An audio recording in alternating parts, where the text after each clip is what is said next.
নিজের বাড়িটিকে মন মতো সাজানোর সুযোগ পেলে সবারই ইচ্ছা হয় আমি যেমন ঠিক তেমন করেই যদি সাজাতে পারতাম আমার ঘর।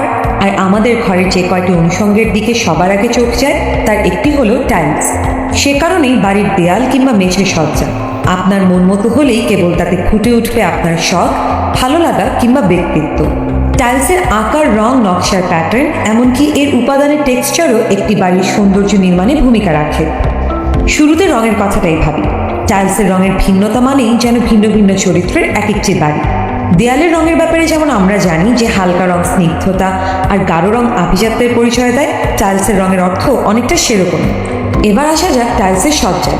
এমন হতে পারে যে অতিথির জন্য আরামদায়ক জায়গার কথাই আপনারা বেশি ভাবছেন। সেক্ষেত্রে বাসার বড় ঘরে টাইলসের রঙের কন্ট্রাস্ট আরামদায়ক অনুভূতি দেবেন।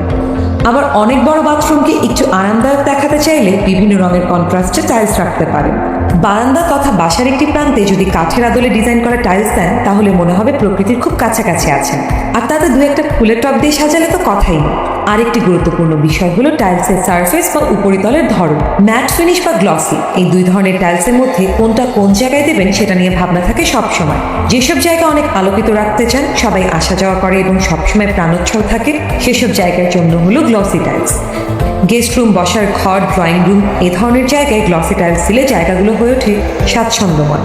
আবার ম্যাট ফিনিশ টাইলসের জন্য উপযুক্ত জায়গা হলো বেডরুম, বাথরুম, বাচ্চাদের ঘর, স্টাডি রুম, কিচেন। কারণ ম্যাট ফিনিশ টাইলস একদিকে যেমন একটা প্রাইভেসি বা একান্ত নির্জনতার পরিচয় দেয়, তেমনি বাচ্চা বা বয়স্কদের চলাচলের জন্য নিরাপদ হওয়ার কারণে নিরাপত্তার অনুভূতিও দেয়। বাড়ির দেয়ালে বা মেঝেতে টাইলস বসানোর সময় আরেকটি গুরুত্বপূর্ণ বিষয় হলো এর প্যাটার্ন। আপনি যদি চান যে বাসায় ঢুকেই মনে হবে এই বাসায় খুব ক্রিয়েটিভ ও চিন্তাশীল মানুষেরা থাকেন, তাহলে বাসার দেয়ালে টাইলস সাজাতে পারেন প্যারালাল তথা সমান্তরাল প্যাটার্নে। এই প্যাটার্নে টাইলসগুলো একটা বড় জায়গা জুড়ে সারি ও কলামে সাজানো থাকে। আবার আপনি যদি একটু ক্লাসিক্যাল ধাঁচের সজ্জা চান তাহলে আপনার পছন্দ হবে হেরিংবোন প্যাটার্নের ডিজাইন। এই সজ্জায় টাইলসগুলো একটু বাঁকানো বা আড়াআড়িভাবে বসানো হয়। টাইলসের প্যাটার্ন, রং বা সারফেসের ধরনটা ঠিক করার আগে দেখতে হয় ঘর বা পুরো বাসার আকার এবং আলোর ব্যবহার। ইন্টেরিয়র ডিজাইনারের কাছে যদি আপনি বলতে পারেন বাসার কোন জায়গায় কেমন ফিলিং চান, অর্থাৎ কেমন অনুভব করতে চান, তাহলে সেই অনুযায়ী তিনি আপনাকে কোথায় কেমন টাইলস ব্যবহার করা দরকার সে ব্যাপারে পরামর্শ দেবেন। সে কারণে বাড়ি নির্মাণে অন্য সব কাজের মতোই টাইলস বসানোর আগে পরামর্শ নিন দক্ষ কারো, যিনি আপনার অনুভূতিটুকু বুঝে সে অনুযায়ী সাজিয়ে দেবেন আপনার প্রিয় আঙিনাটুকু।